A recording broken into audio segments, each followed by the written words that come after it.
Perkenalkan, nama saya Fitri Pahlawani Indrawati Ratu. Di sini saya akan mempresentasikan tugas statistik terkait dengan input dan olah data di SPSS guna memenuhi tugas ujian akhir yang diberikan oleh Ibu Sri Endar Utami, SE, MACC. Kali ini saya akan membagikan langkah-langkah dalam melakukan beberapa uji. Yang pertama ada uji deskriptif, yang kedua uji validitas dan reliabilitas, yang ketiga uji normalitas, yang keempat uji multikolinearitas, yang kelima uji heterokodisitas, yang keenam uji asumsi klasik R2, F, dan T. Sebelum melakukan uji-uji tersebut, ada beberapa langkah awal yang harus kita lakukan. Di sini sudah ditampilkan data hasil kuesioner pada Excel. Kemudian kita bisa menekan Ctrl A untuk memilih seluruh data ini. Kemudian kita mengcopy data-data tersebut lalu mempastenya di SPSS. Nah, cara mempastenya itu kita bisa buka aplikasi SPSS, kemudian kita klik kanan dan klik pada paste with variables name. Kemudian data yang kita copy dari Excel sudah terpaste di SPSS beserta nama-nama dari variabel-variabelnya. Setelah kita sudah selesai menginput data-data kuesioner yang tadi, kita sudah bisa langsung melakukan uji-uji yang ada. Yang pertama kita lakukan adalah uji deskriptif. Uji deskriptif ini diperlukan untuk menjelaskan min, rata-rata, dan standar deviasi dari setiap variabel. Langkah-langkah untuk melakukan uji deskriptif awal yaitu dengan memilih analyze, pilih deskriptif statistik, kemudian klik pada deskriptif. Nah, pada kolom variabel ini kita bisa memindahkan seluruh data hasil kuesioner pada variabel, namun untuk respondennya kita tidak perlu memindahkannya pada variabel. Setelah itu, kita bisa mengklik option lalu checklist pada mean standard deviation. Setelah itu, kita bisa mengklik continue lalu klik OK, dan akan muncul hasil dari uji deskriptif seperti pada tabel di bawah ini. Nah, hasil yang didapat pada uji deskriptif ini, kita bisa melihat pada tabel tersebut terdapat nilai minimumnya, maksimum, min, serta standar deviation-nya. Misalnya pada SPIP 1, nilai minimumnya yaitu 2,00, nilai maksimumnya itu 4,00, minnya 3,1727 serta standar deviation-nya yaitu 0,50428. Selanjutnya, kita masuk pada uji validitas. Nah, uji validitas ini dilakukan untuk mengukur layak atau tidaknya suatu kuesioner. Kemudian langkah-langkah untuk melakukan uji validitas ini yaitu dengan mengklik analyze lalu pilih correlate, pilih divariate, lalu kita pindahkan seluruh hasil kuesioner pada variabel, namun untuk data respondennya kita tidak perlu memindahkannya. Kemudian kita checklist pada person, detail, dan flat lalu pilih OK. Setelah itu akan muncul hasil dari uji validitas data kuesioner ini. Untuk melihat suatu data itu valid atau tidak, kita bisa lihat dengan R hitung harus lebih besar dari R tabelnya. Namun kita juga bisa lihat dari nilai signifikannya itu harus lebih kecil dari 0,05. Nah, bisa kita lihat pada tabel ini pada data yang pertama yaitu SPIP 1 totalnya pada signifikan lebih kecil dari 0,001, yang artinya data tersebut lebih kecil dari 0,05. Berarti data yang pertama itu valid.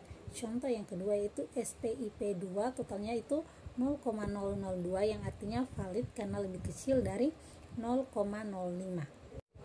Selanjutnya kita bisa melakukan uji reliabilitas. Nah, untuk uji reliabilitas ini dilakukan untuk menilai konsistensi responden pada saat mengisi kuesioner yang dibagikan.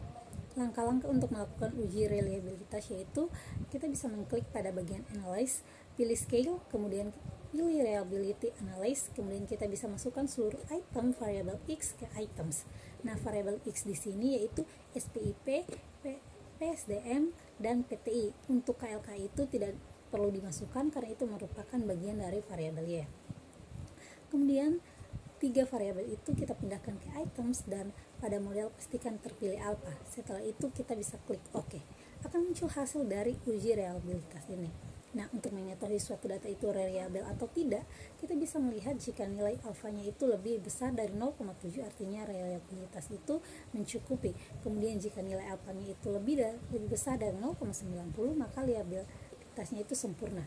Pada data yang kita uji ini nilai alfanya itu 0,0070 yang artinya lebih besar dari 90 maka dianggap sempurna. Selanjutnya kita masuk pada uji yang ketiga yaitu uji normalitas.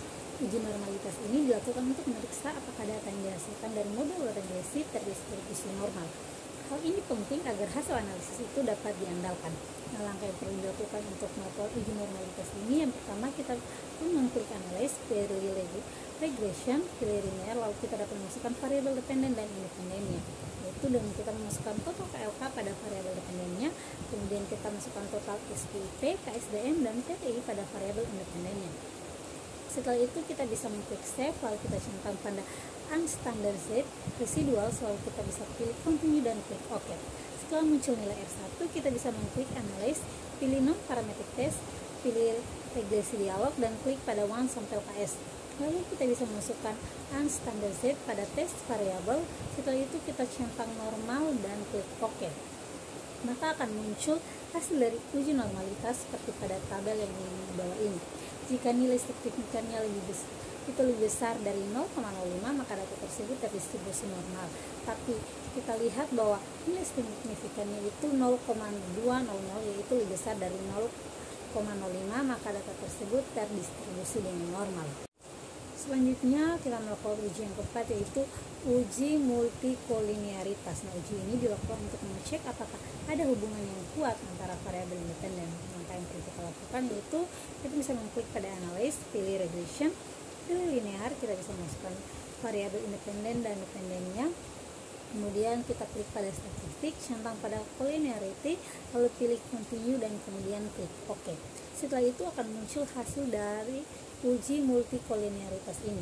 Nah, kita bisa lihat pada tabel tersebut syarat suatu penelitian ini lolos uji atau tidak apabila nilai toleransi itu lebih kecil dari 0,10 dan nilai F-nya itu lebih besar dari 10.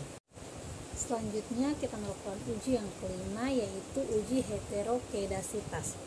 Langkah yang perlu kita lakukan yaitu kita mengklik analyze, pilih regression, pilih linear, centang pada unstandardized, lalu klik OK dan akan muncul nilai R1. Setelah muncul nilai R1, kita bisa klik transfer, pilih commute variable. Pada target variabelnya itu kita ketik ABS-RES. Setelah itu pada numeric expression-nya kita pilih R1. Setelah itu kita bisa mengklik OK. Kita bisa melakukan seperti langkah sebelumnya, yaitu mengklik analyze, pilih regression, pilih linear, kemudian kita ganti variabel dependen yaitu dengan ABSS, dan understanding-nya itu kita tidak perlu centang. Setelah itu kita bisa mengklik OK. Muncul hasil dari uji heterokedasitas ini. Nah, syarat suatu penelitian lolos uji heterokedasitas ini adalah nilai signifikannya itu lebih kecil dari 0,05. Bisa kita lihat pada tabel di bawah ini, nilai signifikan yaitu 1, maka hasil dari penelitian angka ini lebih besar dari 0,05 dan dianggap tidak lolos uji heterokedasitas. Nah, apabila uji heterokedasitas ini tidak lolos, maka kita perlu melakukan uji scatter plot sebagai alternatif lain dari uji heterokedasitas ini. Oleh karena itu, kita akan melakukan uji hetero dengan scatter plot. Nah, langkah-langkah yang perlu dilakukan yaitu kita bisa mengklik analyze, pilih regression, pilih linear, lalu kita bisa memasukkan variabel dependen dan independennya. Setelah itu kita bisa klik plots.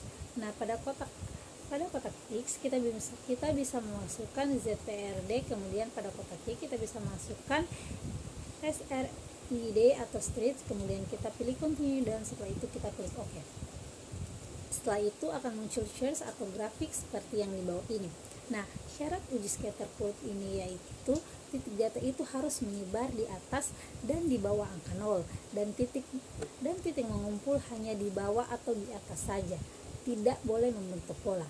Nah, kita bisa melihat pada tabel di bawah ini bahwa titik-titiknya itu menyebar di atas dan di bawah angka 0, maka dapat disimpulkan bahwa penelitian ini lolos uji hetero dengan scatter plot. Yang terakhir itu kita akan melakukan uji asumsi klasik dengan mencari nilai R2, F, dan T.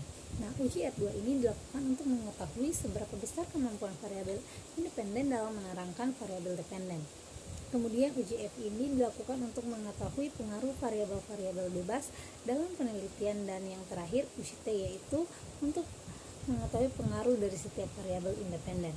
Kita langsung saja masuk pada langkah-langkah untuk melakukan uji ini, yaitu dengan mengklik analyze, pilih regression, pilih linear, kita bisa masukkan variabel dependen dan independennya, kemudian pada statistik kita tidak perlu mencetak collinearity-nya. Setelah itu kita klik OK, lalu pilih OK, dan akan muncul hasil seperti pada tabel di bawah ini. Nah, yang pertama kita akan melihat hasil dari uji R2. Bisa kita lihat pada tabel model summary, dapat disimpulkan bahwa pengaruh antara variabel independen terhadap variabel independen adalah sebesar 84,3%.